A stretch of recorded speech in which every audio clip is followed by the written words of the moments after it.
नमस्कार, स्वागत है आप सभी का कार्यक्रम किसान प्रश्न मंच में। मैं हूं मोनालिसा। हमारा कारवां आ पहुंचा है उत्तर प्रदेश के मेरठ जिले में। गांव है रहमापुर, जहां के किसान इस वक्त हमारे साथ मौजूद हैं। यहां के किसान मुख्य तौर पर धान, गेहूं और गन्ने की खेती करते हैं। कटाई का समय है, ऐसे में हमारे कार्यक्रम का आज विषय है गेहूं की कटाई, मढ़ाई व भंडारण। इस विषय पर हम पूछेंगे सवाल यहां के किसानों से और उनके जवाबों को परखेंगे विशेषज्ञ। जो देंगे सही जवाब, उन्हें मिलेगा किसान कप। तो आइए सबसे पहले हम आपको हमारे विशेषज्ञों से परिचय करा दें। मैं डॉक्टर वीरेंद्र कुमार, कृषि वैज्ञानिक, कृषि विज्ञान केंद्र हस्तिनापुर। मैं डॉक्टर संदीप चौधरी, एग्रोनॉमिस्ट, कृषि विज्ञान केंद्र हस्तिनापुर मेरठ। डॉक्टर राकेश तिवारी, मृदा वैज्ञानिक, कृषि विज्ञान केंद्र हस्तिनापुर मेरठ। तो एक जोरदार तालियां हो जाए हमारे विशेषज्ञों के लिए, जो आपके जवाबों को परखेंगे और आपको जानकारियां भी देंगे। तो बिना समय गवाते हुए आइए खेल को शुरू करते हैं, सवाल जवाब का सिलसिला शुरू करते हैं। और आप लोगों के लिए सबसे पहला सवाल है, बहुत ही आसान सा सवाल है कि गेहूं की फसल कटाई के लिए तैयार है, इसकी पहचान आप कैसे करेंगे? कौन कौन जवाब देना चाहेंगे? अपना हाथ खड़ा करें कृपया।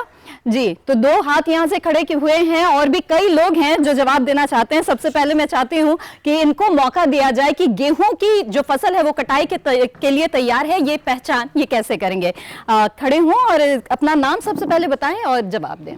मेरा नाम करतार सिंह, गांव पाली।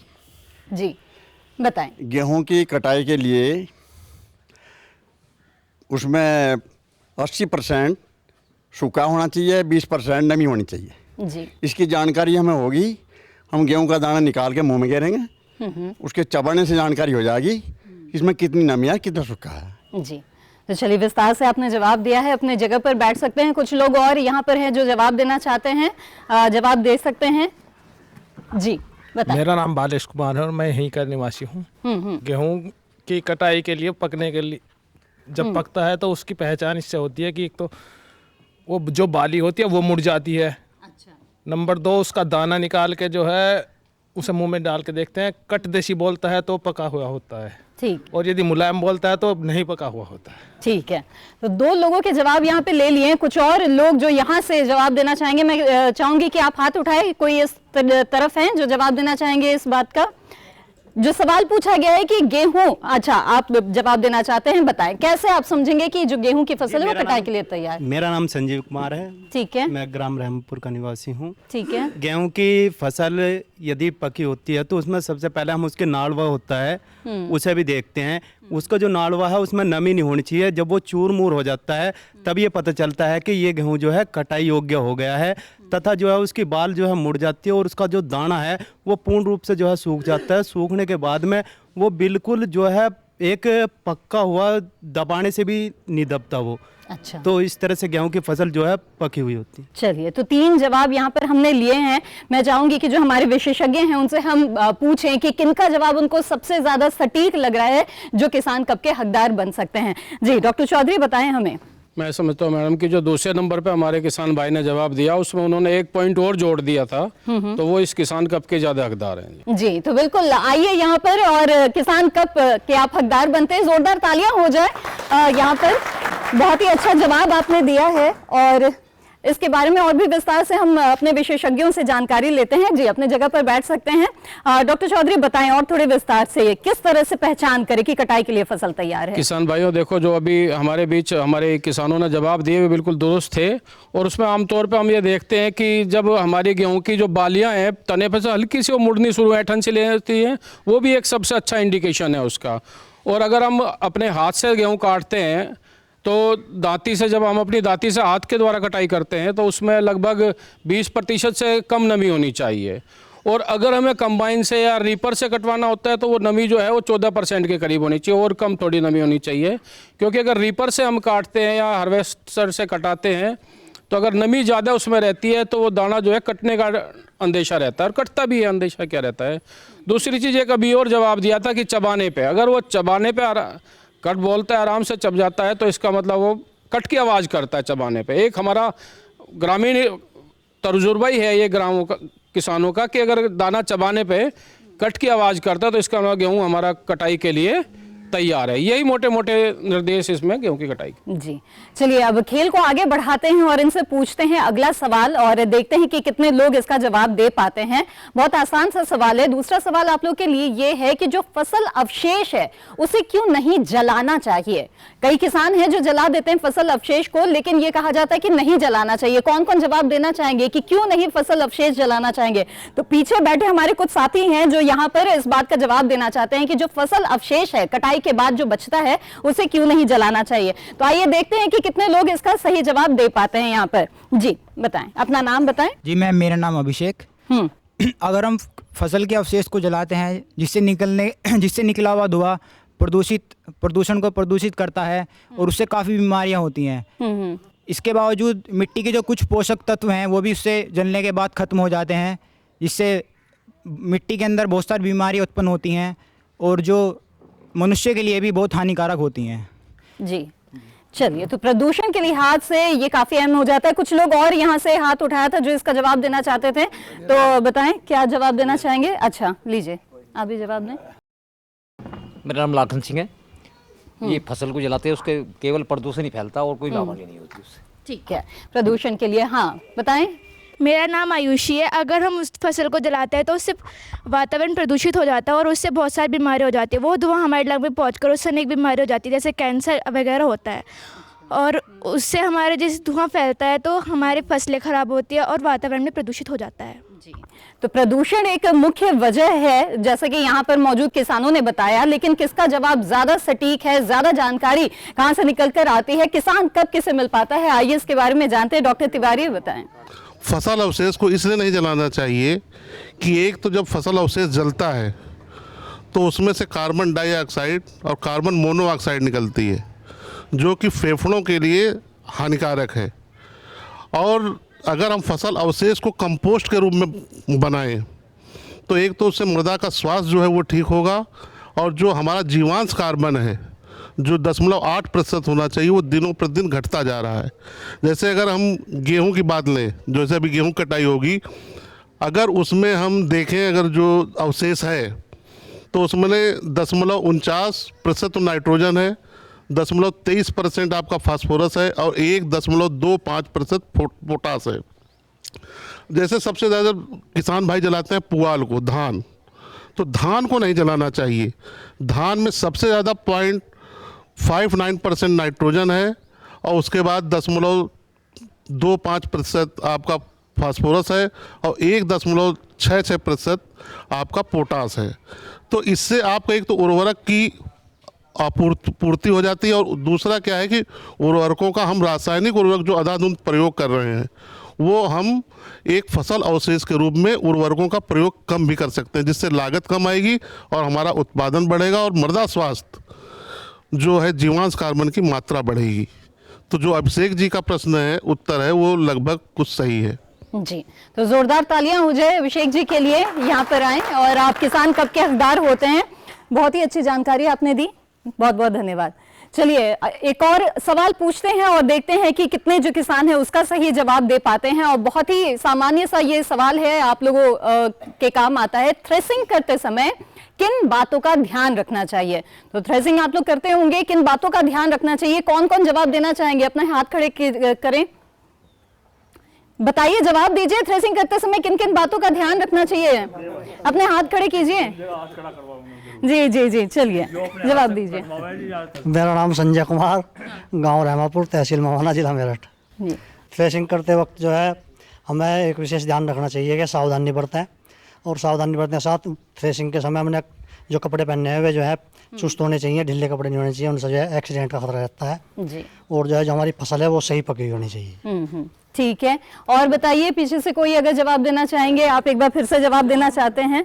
ठीक है, बताएं। जब हम थ्रेसिंग करते हैं तो उसमें से जो है धूल बहुत निकलती है, उसके लिए जो है हमें अपने नाक और मुंह पर जो है मास्क बांधना चाहिए, जिससे जो है उससे हमारे फेफड़ों में वो धूल मिट्टी ना जावे, हम तभी जो है उससे, नहीं तो हम बीमार पड़ने का ज़्यादा खतरा होगा हमारा। जी ठीक है, यहाँ से भी एक हाथ खड़ा किया है। जी बताएं, अपना नाम बताएं। मेरा नाम काशीराम है जी। इसमें जो निकालते टाइम उसका विशेष ध्यान दें कि कितनी नमी है उसमें। अच्छा। तो लगभग उसमें 12% नमी हो बस। अच्छा, 12% नमी हो, होने का फसल टूटने की ठीक है, कुछ और जवाब देना चाहेंगे इधर मौजूद किसान? चलिए, 2-3 जवाब हमें यहाँ पर मिले हैं और जानते हैं कि किनका जवाब सबसे अच्छा है और किसे मिलता है किसान कप। जी डॉक्टर वीरेंद्र बताएं। थ्रेसिंग के समय कुछ विशेष सावधानियां हैं जो किसानों को रखनी चाहिए। सर्वप्रथम तो जो है हमें अपने थ्रेसर से ही स्टार्ट करनी है। थ्रेसर को देखना है कि किसान भाई जो गांव में यहाँ थ्रेसिंग चलती है वो अगर राजकुमार के यहाँ चली, फिर जो है श्यामपाल के यहाँ पहुँच गई, तो सबसे पहले उसमें ये देख लें कि दूसरे प्रजाति के गेहूं के दाने तो नहीं हैं। उसके थ्रेसर को अच्छे से साफ कर लें। दूसरी सावधानी इसमें ये रखनी चाहिए कि थ्रेसिंग के समय ढीले कपड़े न हों। थ्रेसिंग का जो समय है वो तेज़ धूप के समय किया जाता है और उस समय तापक्रम बहुत अधिक बढ़ा हुआ होता है, तो अपने सिर पर व मुंह पर कपड़ा अच्छे से बांधें, ढीले कपड़े ना पहने जाएं। और थ्रेसिंग के समय गेहूं में जो नमी प्रतिशतता होनी चाहिए वो 12-13% से कम न हो, अधिक न हो। दूसरा, जो हमारा थ्रेसर है और ट्रैक्टर है वो चाहे बेल्ट से चल रहा है या जो दूसरी सिस्टम आया है टोपलिंग वाला सिस्टम उससे है, उसको टाइट करके बांधा जाए। लाक हमेशा सूखा हो। ये कुछ विशेष सावधानी है जो थ्रेसिंग के समय किसानों को देखनी चाहिए। और जो किसानों का प्रश्न आया है, तो जो पहले वाले किसान हैं लगभग उनका सवाल का जवाब जो है वो सही है। जी जी, तो संजय कुमार जी आइए आगे और किसान कप के हकदार आप बनते हैं। बहुत ही अच्छा जवाब आपने दिया, बहुत जानकारी आप रखते हैं। बैठे हैं। चलिए, इसी के साथ वक्त हो गया एक छोटे से ब्रेक का। ब्रेक के बाद भी सवाल जवाब का हमारा ये सिलसिला जारी रहेगा। बने रहें दूरदर्शन किसान पर।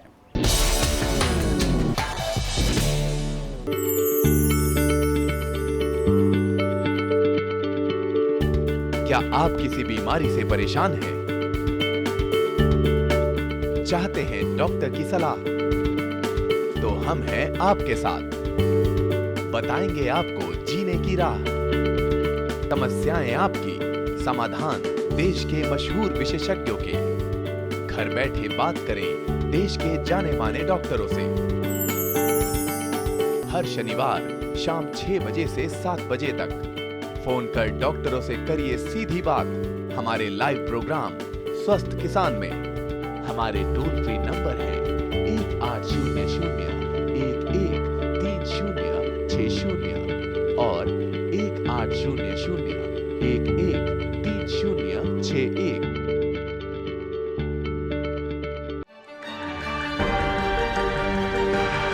कहाँ चलेगी शीतलहर, कहाँ पड़ेगी बर्फ, किधर गरजेंगे बादल, कहाँ खिलेगी धूप, किस इलाके पर है तूफान का साया और कैसे करें खेती। मौसम के बदलते मिजाज में देखिए मौसम खबर रोजाना सुबह 8:30 बजे और 10:30 बजे डीडी किसान पर। ये कामयाबी है अन्नदाता की। एक कहानी है खेत और खलिहानों की। कैसे करें अपने पशुओं की देखभाल, जानिए गांव-गांव के किसानों का हाल। देखिए गांव किसान सोमवार से शुक्रवार दोपहर 12 बजे। ब्रेक के बाद आप सभी का फिर से स्वागत है। आप देख रहे हैं किसान प्रश्न मंच और आज हम मौजूद हैं उत्तर प्रदेश के मेरठ जिले के रहमापुर गांव में और यहां पर सवाल जवाब का सिलसिला चल रहा है। विषय है गेहूं की कटाई, मढ़ाई व भंडारण। आइए यहां के किसानों से अगला सवाल पूछते हैं और देखते हैं कि किनका जवाब अच्छा आता है और किसान कप के हकदार कौन बन पाते हैं। तो आप लोगों के लिए अगला सवाल ये है, हरी खाद के लिए किन फसलों का चुनाव करना चाहिए?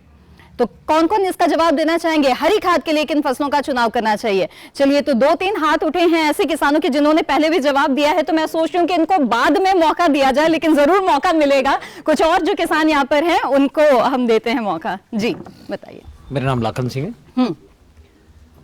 लोबिया और वो ढांचा, वो एक और हरी खाद, ये बड़ा लोबिया जो साथ है, मेरे हरी खाद बड़ी अच्छी उड़ने लगती है उनकी। जी चलिए, एक और आपने भी हाथ खड़े किए थे, कोई जवाब देना चाहते हैं? बताएं। यही है जी, इसमें ढांचा है विशेषकर हाँ हरी खाद में। और जैसे उर्दू की जड़ है, उनमें भी बहुत ज्यादा तत्व होते हैं उसमें मिट्टी के लिए, जिससे मृदा का स्वास्थ्य बना रहे सही जी। तो हरी खाद जितनी भी हो सभी ठीक है उनके लिए। चलिए, और इस तरफ के जो किसान हैं, मैं चाहूंगी कि आप भी भागीदारी निभाएं। थोड़े कम जवाब मिल रहे हैं। अच्छा, ये दाल वाली फसल जितनी भी हैं, ठीक है, ये सारी खाद के रूप में आने वाली। ये लोबिया है, मूंग है, और जो मटर है, जो दाल वाली जितनी भी फसल हैं, वे सब हरी खाद में। ठीक है, दाल वाली आप भी कुछ जवाब देना चाह रहे थे? बरसीम, लोबिया और जो ढांचा और एक सनी होती है, और जो जितनी भी दलहनी फसलें होती हैं, इनमें सबसे ज़्यादा नाइट्रोजन पोषक तत्व होता है। उसके लिए जो है हमें इनकी सबसे ज़्यादा मात्रा में ये बोनी चाहिए। अच्छा, ठीक है, तो विशेषज्ञों के पास जाने से पहले इस तरफ के कोई किसान जवाब देना चाहेंगे? चलिए, मैं चाहूंगी कि अब अगले सवाल के जवाब में इधर से जरूर किसानों के जो जवाब है वो मिले, लेकिन यहाँ पे कई जवाब हमें मिल चुके हैं, तो आइए जानते हैं इसके बारे में। जी डॉक्टर वीरेंद्र, किनका जवाब सबसे सही निकला? हरी खाद की फसलों में जो ये 3rd नंबर पे जो सबसे बाद में बताया है, बहुत हद तक जो है इनका प्रश्न ये सही है। और हरी खाद में मुख्यतः जितनी भी दलहन फसलें हैं उनको जो है रखा गया है। मूंग, उर्द, लोबिया, गवार, इसके अलावा सनई और ढेंचा की फसल हैं। तो ये सब हरी खाद की फसलें हैं। और हरी खाद की फसलों के आदर्श गुण कुछ होते हैं, उनको ध्यान में रखना होता है। आदर्श गुण में आते हैं कि वो जल्दी बढ़ने वाली हों, कम खुराक चाहने वाली हों, कम सिंचाई की आवश्यकता हो, रोग और कीट का प्रकोप भी उनमें कम होता हो। ऐसी फसलों का चुनाव हरी खाद में करना चाहिए। और हरी खाद उगाने के जो मुख्य लाभ हैं वो कई लाभ देखे गए हैं। एक तो मृदा स्वास्थ्य बना रहता है, ऑर्गेनिक कार्बन जो भूमि की रीढ़ है वो जीवांश कार्बन सही बना रहता है, भूमि का पीएच सही होता है। और हमारी फसलों में एक बहुत बड़ी जो मुख्य समस्या आती है खरपतवारों की, वो खरपतवार भी उन खेतों में कम आते हैं जहाँ पर इन हरी खादों की फसलें हम लेते हैं।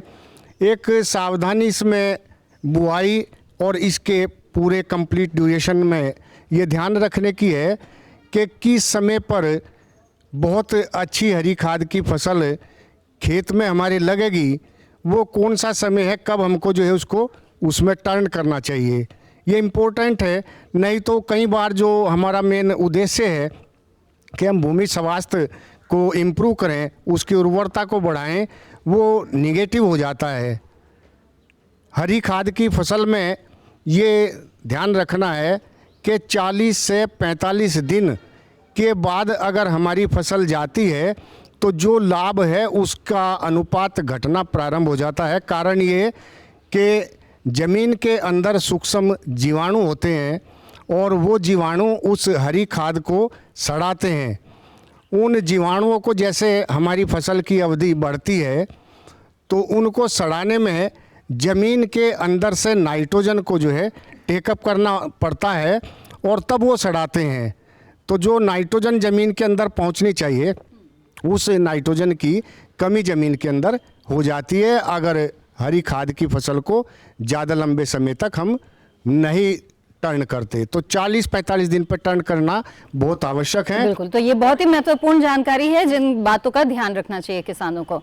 तो यहाँ पर तालियों के साथ स्वागत करते हैं जो किसान कप के हकदार बने हैं। आइए और अपना किसान कप लेकर जाइए। बहुत अच्छी जानकारी ये रखते हैं और कई सवालों के जवाब इन्होंने दिए हैं। बहुत बहुत मुबारक आपको किसान कप के लिए।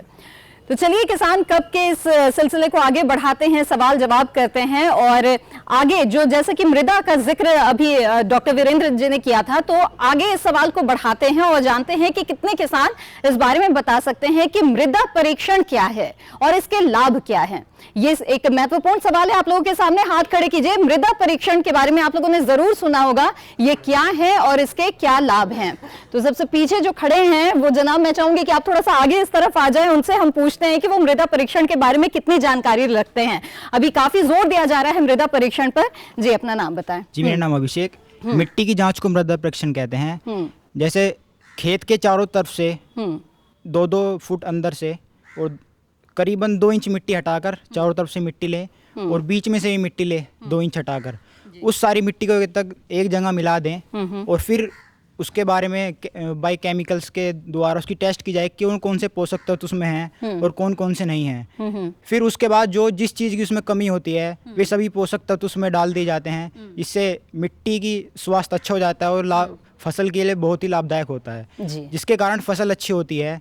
और यही लाभ है मृदा परीक्षण का और इसी मृदा परीक्षण का। ठीक है, यहाँ पे कई सारे युवा हैं जो मौजूद हैं और वो काफी सारी जानकारी रखते हैं। यहाँ पर भी हम पूछते हैं कि क्या बताना चाहती है मृदा परीक्षण के बारे में। मेरा नाम आयुषी है। मृदा परीक्षण वह कार्य है जिसके द्वारा पता चलता है कि मिट्टी में कितने पोषण तत्व है और मृदा परीक्षण के लिए हमें चारों दिशा की मिट्टी से 2-2 इंच अंदर से मिट्टी लेनी चाहिए और बीच में से भी लेनी चाहिए। फिर उन सारे मिट्टियों को मिलाकर हमें मृदा परीक्षण के बारे में पता चलता है और उसमें पता चलता है कि उसमें कितने पोषण तत्व हैं। चलिए, तो जो यहाँ इस गांव के युवा है वो काफी सारी जानकारी रख रहे हैं और कुछ बताएं यहाँ पे, अगर जवाब देना चाहें। अच्छा, आप भी जवाब देना चाहते हैं, बताएं। मिट्टी परीक्षण का सबसे बड़ा लाभ यह है जी, जो जिस चीज़ की आवश्यकता होती है भूमि में उसी चीज़ की जो है डाला जाए और जितनी आवश्यकता है उतना ही डाला जाए, ज़्यादा ना डाला जाए, उससे भूमि को नुकसान होता है। ठीक है, क्या नाम है आपका? मेरा सोमेश कुमार नाम है जी। तो यहाँ पे 2-3 जवाब ऐसे हमें मिले हैं जिन्होंने मृदा परीक्षण के बारे में बताया है कि ये क्या है और इससे मिट्टी को किस तरह से लाभ होता है, किसानों को किस तरह से लाभ होता है, अपनी मिट्टी के बारे में वो किस तरह से जान पाते हैं। तो इनमें से किनका जवाब ज्यादा अच्छा है इसके बारे में आइए जानते हैं। डॉक्टर तिवारी बताएं। देखिए, सबसे पहले तो क्या है कि अपनी मिट्टी पहचानो। मतलब आपकी जो आज क्यों मृदा परीक्षण की आवश्यकता पड़ी, एक तो हमने जो फसल चक्र अपनाना हमारे किसान भाइयों ने बंद कर दिया। दूसरा क्या है कि हम जो भी फसल ले रहे हैं, धान, गेहूं, गन्ना, वो अधिक खाद चाहने वाली फसलें हैं, जिससे कि हमारी मृदा में जो भी पोषक तत्व हैं, 16 पोषक तत्व हैं, उनकी धीरे धीरे निरंतर कमी होती जा रही है। सबसे पहले नाइट्रोजन की कमी आई, फिर पोटास की कमी आई, फिर फास्फोरस की कमी आई, फिर सल्फर की कमी आई। इस तरह धीरे धीरे हमारी कमी मृदा में आती जा रही है। तो इसीलिए हम मृदा परीक्षण करते हैं। मृदा परीक्षण का लाभ क्या है? मृदा परीक्षण में लाभ ये है कि जो हम अगली फसल लेने जा रहे हैं उसमें किस तत्व की कमी है और कितना हमें देना है, नाइट्रोजन कितना देना है, फास्फोरस कितना देना है, पोटास कितना देना है। तो इस पे हमें सबसे ज़्यादा इसलिए मृदा परीक्षण की आवश्यकता पड़ी। और केंद्र सरकार की एक योजना भी है कि हर किसान के पास अपना उनका मृदा स्वास्थ्य कार्ड हो, जिससे वो अपनी मिट्टी को पहचाने कि उसमें किस चीज़ की कमी है। तो इसलिए मृदा परीक्षण की आवश्यकता पड़ी। और जो तीसरे हमारे किसान भाई हैं उनका प्रश्न उत्तर जो था वो सही था। जी, तो यहाँ पे किसानों को मैं चाहूंगी कि आप आएं और किसान कप के आप हकदार बनते हैं। जोरदार तालियों के साथ उनका स्वागत किया जाए। किसान कप के हकदार बने हैं और बहुत ही अच्छी जानकारी इन्होंने यहाँ पर दी है मृदा परीक्षण के बारे में। बहुत बहुत बधाई आपको। तो आइए, अब मृदा परीक्षण के बारे में हमने जान लिया है, भंडारण के बारे में अब आगे बात करते हैं। और जो सवाल है अगला वो इसी से जुड़ा हुआ पूछते हैं यहाँ के किसानों से। ये बताएं कि भंडारण में कौन कौन से कीट लग सकते हैं और भंडारण गृह की सुरक्षा के लिए किस तरह की तैयारियां करनी चाहिए, इसके बारे में कौन कौन जवाब देना चाहेंगे। भंडारण से जुड़ा ये अगला सवाल है आप लोगों के लिए। आपने कई सवालों के जवाब दिए हैं, मैं चाहूंगी कि और जो किसान है वो भी इसमें शामिल हो खेल में और जवाब दे। बहुत ही आप लोग जागरूक किसान हैं, यहाँ पर गेहूं की खेती आप लोग करते हैं और इसके भंडारण भी जरूर करते होंगे। तो चलिए, कौन कौन बताना चाहेंगे कि भंडार गृह में को सुरक्षित कैसे रखा जाए। यहाँ पे कुछ किसान हैं जिन्होंने हाथ उठाया है, जानते हैं कि कौन बता सकते हैं कि भंडार गृह को कैसे सुरक्षित रखें और कीट भंडारण में कौन कौन से लग सकते हैं। आपने हाथ खड़े किए हैं, अपना नाम बताएं। मेरा नाम हरवीर सिंह, ग्राम रहमपुर। गेहूं को सुरक्षित रखने के लिए एक अनाज की टंकी का उपयोग करते हैं, उसमें उसको रखते हैं और उसमें सुरसरी घुन और पाई लग जाती है, उसके लिए वह है उसमें सल्फास लगाते हैं या उसके अंदर नीम के पत्ते डाल देते हैं, ठीक है, जिससे वो खराब ना हो। जी चलिए, एक जवाब यहाँ पे मिला है। कुछ और किसान जो यहाँ पे जवाब देना चाहेंगे, आप देना चाहेंगे? जी बताएं। हाँ, इसके लिए हमें विशेष ध्यान करना चाहिए। एक तो जगह जो है वो नमी की ना हो, ठीक है, और उसकी नमी भी देख ले गेहूं में कितनी है, लगभग 12% नमी होनी चाहिए। और दांतों तले उसे दबा के देखा करो, जोर लगाना पड़े और कटे ना, तब भंडारण करना चाहिए। और एक इसका रसायन आवे एल्यूमिनियम फॉस्फाइड, ठीक है, उसे लगाना चाहिए। कई दवाई है इसकी ऐसी लगाने की, जब भी उसकी रोकथाम होगी। ठीक है, कुछ और जवाब देना चाहेंगे यहाँ पर? जी, सामने बैठे किसान हैं जो जवाब देना चाहते हैं इस बात का, तो आइए इनसे भी जवाब लेते हैं कि कौन से कीट लग सकते हैं भंडारण में और जो भंडारण गृह है उसे कैसे सुरक्षित रखें। जी, मेरा नाम संजय कुमार, गाँव रहमापुर। भंडारण के समय एक तो हमें ध्यान रखना चाहिए, जो हमारी टंकी है उसको हम सुखा लें अच्छे तरीके से। एक जो है उसमें कीट में जो है सुरसुलियारी, पाई और जो अन्य कीट लगे हैं उनके लिए जो हमें सल्फास नाम की दवाई इस्तेमाल करनी चाहिए। उसमें जो गांव के कुछ लोग माचिस की तिल्ली भी डालना है, नीम के पत्ते भी डालना है, वो तो अपना अपना तरीका अलग अलग। एक जो है बस यही है जी, तो आइए विशेषज्ञ से जानते हैं किनका जवाब जो है वो सबसे सही है। डॉक्टर वीरेंद्र बताएं। पहले वाले जो कर सकते हैं उनका जवाब जो है बिल्कुल सही है और वो कब के हकदार हैं। बिल्कुल, तो जोरदार तालियों के बीच स्वागत करते हैं। आप बधाई के पात्र हैं, बहुत ही अच्छा जवाब आपने दिया है और बनते हैं आप किसान कब के हकदार। बहुत बहुत बधाई आपको। जी, इसके बारे में और कुछ जानकारी बताएं हमें डॉक्टर वीरेंद्र। ये अनाज भंडारण का जो बिंदु है वो किसानों के लिए बहुत महत्वपूर्ण बिंदु है। आज वर्तमान में नए नए जो बीज हैं, जो बीज आपके पास पहुंचते हैं, उन बीजों की संभावना ये नहीं है कि वो अगले वर्ष भी आपको भरपूर मात्रा में मिलें। तो भंडार एक ऐसा सुरक्षित स्थान और तरीका है जिससे किसान अपने अनाज को जो है सुरक्षित भंडारित कर सकता है। भंडार गृह में लगने वाले कीटों का प्रकोप क्यों होता है? 3 मुख्य कारण हैं। अनाज के अंदर नमी का प्रतिशत, नंबर 2 जहां भंडार गृह आपका है उस भंडार गृह में वायु का आवागमन, और तीसरा आपके खलियान से और गोदाम से, यहाँ से कीटों का प्रकोप होता है। मुख्यतः 4 प्रकार के कीट हैं जो अनाज भंडारित अनाज को जो है नुकसान पहुँचाते हैं। उनमें घुन की जो मादा है वो छेद बना करके दाने के अंदर प्रवेश करती है और वहाँ अपने अंडे रखती है। उन अंडों से जैसे ही लार्वा बनता है, सूंडी निकलती है, वो सूंडी अंदर के पोर्शन को खा लेती है और दाना जो है खोखला हो जाता है। दूसरा लगता है, उस कीट का नाम है खपड़ा बीटिल। ये खपड़ा बीटिल जो है, जो दाने का एम्ब्रियो है, भ्रूण जहाँ से जमाव स्टार्ट होता है, उस भ्रूण को खा लेती है और दाने में जो है कट का निशान दिखाई देता है। तीसरा लाल सुरसुरी है ना, लाल सुरसुरी इसके अंदर प्रवेश करके जो दाने के अंदर का भाग है उसको खा लेती है और दाना थोथा हो जाता है। चौथा है अनाज का पतंगा। अनाज के पतंगों को आपने देखा होगा कि ये बाहरी सरफेस पर दिखाई देते हैं, चाहे गोदाम की दीवारों के आसपास या जो बोरे आपके हैं उन बोरों में जो अनाज है उसके ऊपर की सतह पर, और ये भी दाने के अंदर के पोर्शन को खा करके नुकसान पहुंचाते हैं। इनको नियंत्रित करने के लिए 2-3 बातों की सावधानी रखनी है। एक तो हमारा जो पुरानी पद्धति है, ट्रेडिशनल मेथड है, जो किसान करते रहते हैं, उनमें ये देखा गया है कि भंडार गृह हमारा ऐसी जगह हो जहाँ नमी की अधिकता न हो। दूसरा ये देख लें कि वहाँ आटा चक्की पास में ना हो, और भंडार गृह में भंडारित करने से लगभग 8 दिन 10 दिन पहले उसमें रसायन का छिड़काव किया जाए। मेलाथियान आता है, 0.3% का घोल इसका बना करके भंडार गृह को सुरक्षित करें। ये देख ले, कई बार हमारा भंडार गृह कच्चा होता है जिसमें दरारें रहती हैं, उन दरारों में ये कीट बैठे रहते हैं। सबसे पहले उन दरारों की लिपाई पुताई ठीक से कर लें।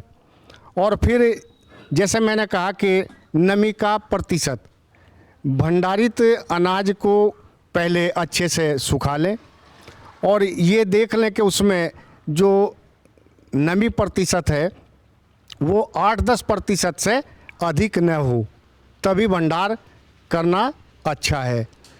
और भंडारित अनाज से 3-4 ऐसे किसानों को फ़ायदे मिलते हैं जो आपके बहुत ही अच्छे साबित सिद्ध होते हैं। नंबर 1, आप भंडारित अनाज करके अच्छा भोजन खा सकते हैं। नंबर 2, जो अगले वर्ष बीज में अपने घर सुरक्षित किए हुए अनाज को आप बुआई में लेते हैं, उसकी गुणवत्ता को बनाए रखा जा सकता है। नंबर 3, सीजन पे किसान को एक समस्या आती है कि जब भी सीजन पे किसान की फसल आती है तभी उसके भाव गिर जाते हैं, तो अच्छे दाम भी मार्केट में प्राप्त कर सकते हैं सुरक्षित अनाज भंडारित करके। डॉक्टर वीरेंद्र, यहाँ मैं आपसे पूछना चाहूँगी कि किसान नमी कैसे देखें? नमी का तो ये है मैडम कि उसको जैसे हमने थ्रेश कर लिया और हमको स्टोर करना है, तो स्टोर करने से पहले तेज़ धूप में उसको जो है 7-8 घंटे अगर हम डाल देते हैं, सुखा देते हैं, तो वो लगभग उसकी नमी उसी लेवल पर आ जाती है। क्योंकि जो थ्रेशिंग के ये हार्वेस्टिंग के समय नमी है वहाँ पर 13-14% नमी बनी रहती है, 15% तक हम कटाई करते हैं, तो कुछ उसकी नमी जो है हमारी उसमें खेत में ही कम हो जाती है। कुछ फिर थ्रेश करने के बाद स्टोरेज करने से पूर्व उसको 6-7 घंटे धूप में जो है सुखाएं, फिर ठंडा करें और उसके बाद जो है सुरक्षित करें। भंडार करने के 2-3 तरीके से भंडारित करते हैं। एक तो कुठले हैं आपके, उन कुठलों को आप देख लें कि उनको सही से वो कर लें। दूसरा, बोरों में कुछ किसान करते हैं, अगर बोरों में भंडारित करना है तो नए बोरे हमको रखने चाहिए।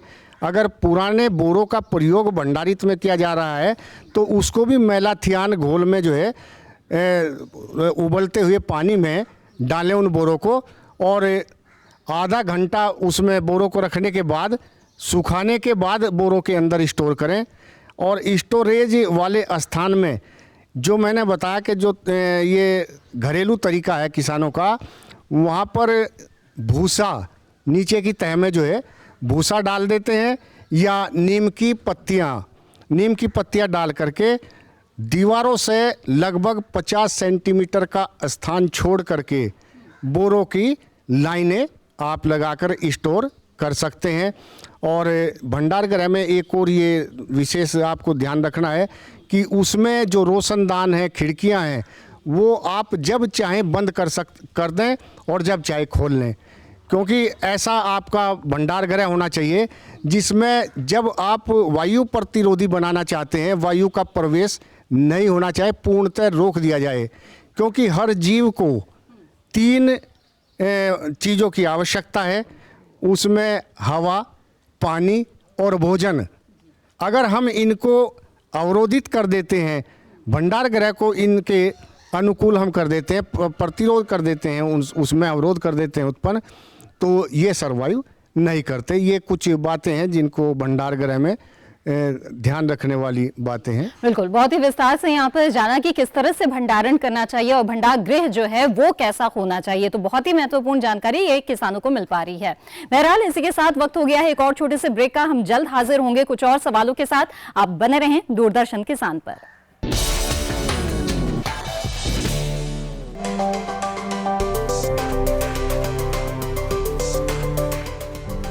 मंडियों का हाल, कमोडिटी की चाल, किसके गिरे भाव, किसने दिखाए ताव, सब कुछ जानकारों के साथ सिर्फ मंडी खबर में।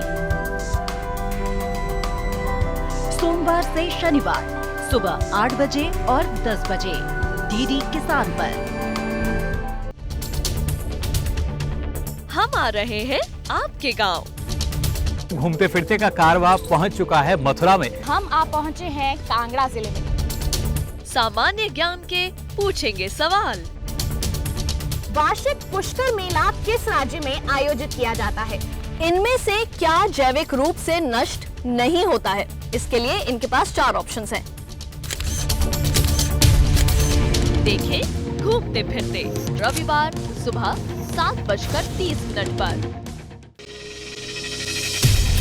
आपकी जीवन शैली और जीने के अंदाज को टटोलता कार्यक्रम, जहां हर दर्द के हमदर्द होते हैं हम और पूछते हैं आपसे, कैसे हैं आप? कैसे हैं आप? कैसे हैं आप?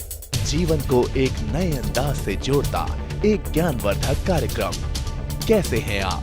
रविवार सुबह 10 बजे डीडी किसान पर। आस्था के सागर में हो जाएं सराबोर, प्रभु की अनुकंपा से बंधे जीवन की डोर, सफल और सार्थक बनाएं अपना जीवन, आशा और विश्वास जगाए जीवन दर्शन, रोजाना सुबह 6 बजे।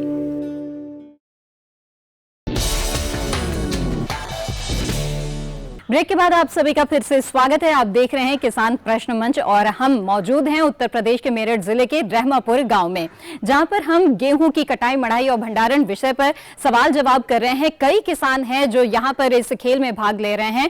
कई किसान कब के विजेता बन चुके हैं, कुछ और सवाल बाकी रह गए हैं। देखिए और कितने विजेता यहां पर मिल पाते हैं। विशेषज्ञ इनके जवाबों को परख रहे हैं। तो आइए अगला सवाल पूछते हैं और देखते हैं कि कितना जो जवाब है वो सही दे पाते हैं यहाँ के किसान।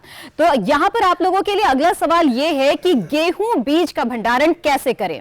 बहुत ही आसान सा सवाल है आप लोगों के लिए। कोई जवाब देना चाहेंगे तो अपना हाथ उठाएं कि गेहूं बीज का भंडारण कैसे करें। गेहूं बीज उत्पादन आप लोग करते होंगे, किस तरह से भंडारण करना चाहिए, इस बारे में कौन जानकारी देना चाहेंगे? तो एक किसान है जो यहाँ पर इसका जवाब देना चाहेंगे। युवा किसान हैं और कई बातों की जानकारी वो रखते हैं, जैसे कि कई जवाब इनसे हम इससे पहले भी ले चुके हैं। देखते हैं कि इस बारे में भी वो क्या बताते हैं हमें। जी अभिषेक जी बताइए। मैम, हमें गेहूं का भंडारण उस वक्त करना चाहिए जब गेहूं में 12% से कम नमी हो। उस वक्त हमें गेहूं का भंडारण करना चाहिए ताकि उसमें नमी के कारण कोई कीट ना लगे और आने वाले समय में वो ख़राब ना हो सके। इसलिए हम उसे, जब उसमें बहुत कम नमी रह जाती है तब उसका भंडारण करते हैं।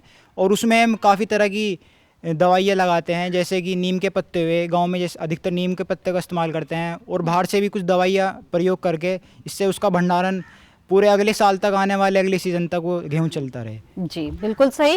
तो आप लोग रखते होंगे गेहूं का बीज बना करके ताकि अगले साल जो है उसका इस्तेमाल आप कर सके। तो ऐसे में किन बातों का ध्यान रखते हैं इसके बारे में बताएं जी। गेहूं का बीज भंडारण करने के लिए सबसे पहले तो जी बीज की क्वालिटी देखनी चाहिए। बीज में कोई दूसरा बीज ना मिला हुआ हो, एक ही क्वालिटी का बीज हो और उसी का भंडारण करके अगली बार फसल बोई जाए तो एक ही बीज ठीक हो। ठीक है। और कोई जवाब देना चाहेंगे यहाँ पर जो भी किसान यहाँ पर मौजूद हैं? जी हाँ, जरूर रखते होंगे आप लोग साल दर साल इस्तेमाल करने के लिए, बीज बोने के लिए कुछ खास बात जिसका ध्यान रखते हो आप लोग। जी आप बताना चाहते हैं? जी बताएं।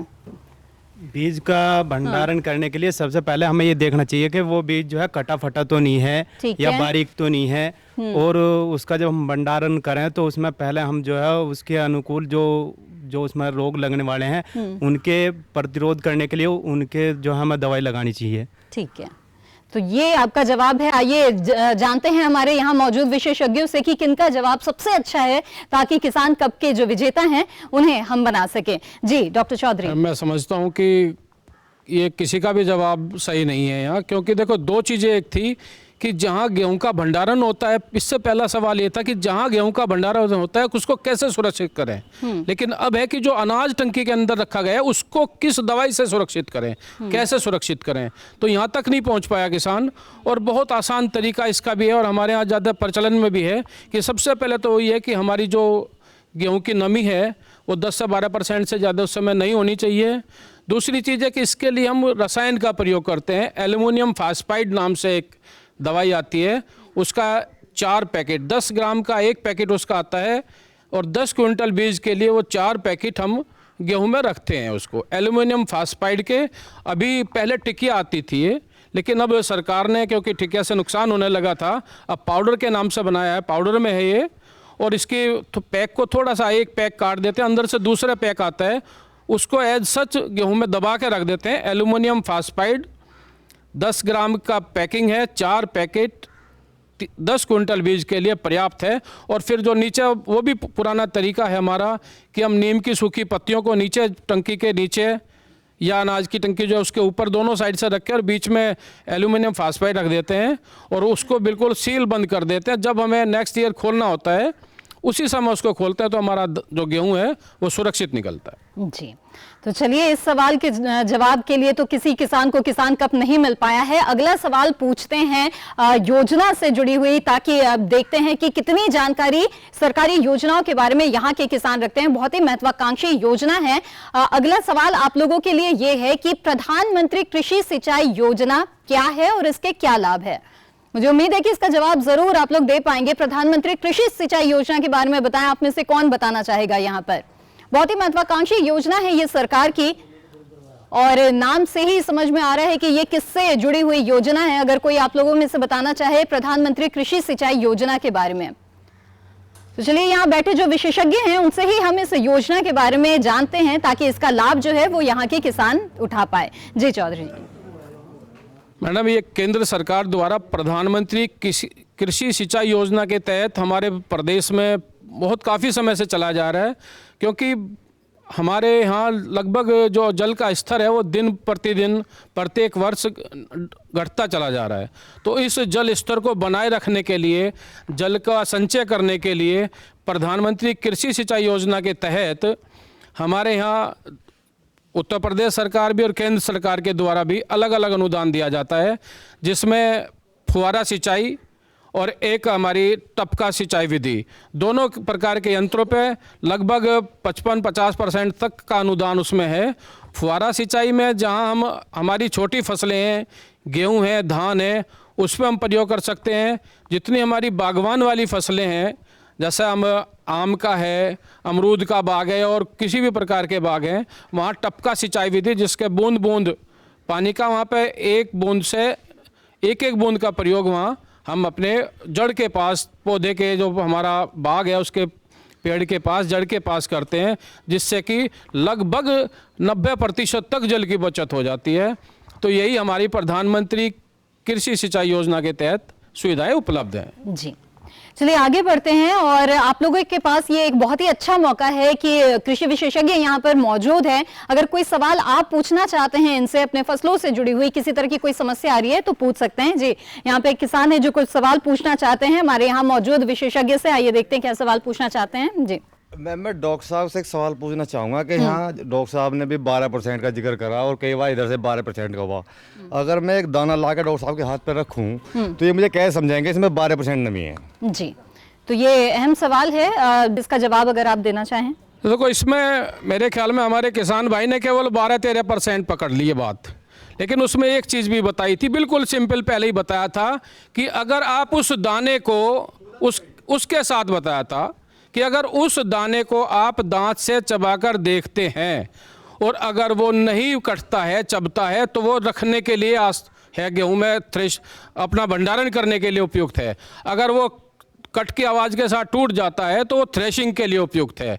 और जो परसेंटेज वाली बात रही वो इसलिए बतानी पड़ती है कि हमारे पास ऐसे भी यंत्र हैं जो, जिसे रिसर्च सेंटर है वहाँ, कि वहाँ पे अगर हम दाने के ढेर में, अनाज के ढेर में उसको डालते हैं तो उसका वो परसेंटेज बता देता है कि कितने % है। लेकिन यहाँ वैज्ञानिक तरीके से बताने के लिए आपको दोनों तरीके बताने हमें आवश्यक थे।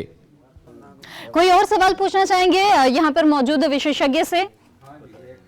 जी जी, तो एक सवाल आप भी पूछना चाहते हैं, पूछें। ये जो हम लोबिया बोलते हैं ईख में, इसे हमें उपाड़ना चाहिए या काटना चाहिए? जी, ये बहुत अच्छा सवाल है। देखो, लोबिया को हम दो चारे के लिए बोते हैं ज़्यादातर। गन्ने के साथ लोबिया की एक लाइन चारे के लाइन में डाल देते हैं हम उसको। उसके लिए सबसे बढ़िया तो ये है कि हम उसमें जड़ें उसी के अंदर छोड़ दें, काट लें उसको, उखाड़े ना, पाड़े ना उसको। क्यों? क्योंकि अगर हम जड़ें उसके अंदर छोड़ते हैं तो जितनी भी दलहनी फसलें हैं उनमें नाइट्रोजन फिक्सेशन का काम बैक्टीरिया करते हैं। जब हम वो जड़ें जो छोड़ दी, हमने ऊपर से काट लिया और जड़ का पोर्शन नीचे ही ज़मीन में रह गया, तो हमारी ज़मीन के अंदर नाइट्रोजन फिक्सेशन का काम करता है। तो वो हमारे अतिरिक्त, जिसे हम यूरिया कह सकते हैं कि यूरिया, पौधे को अतिरिक्त यूरिया मिलती है। इसलिए हमें कभी भी दलहनी फसलों को काटना नहीं चाहिए। और अच्छा तो ये रहता है कि अगर उसमें फलीदार है वो फली को उसकी चूट लें और जितनी भी वो फल उसकी ऊपर की फलत है जो पौधे वाला पोर्शन है उसी को खेत में ही गला दें, उसको उसी में ही जोत दें, तो ये ज़्यादा उपयुक्त रहता है। बहुत अच्छी जानकारी आप लोगों से मिली यहाँ पे। Doctor Tiwari, doctor Chaudhary, doctor Viren, बहुत बहुत धन्यवाद इतनी अहम जानकारी के लिए।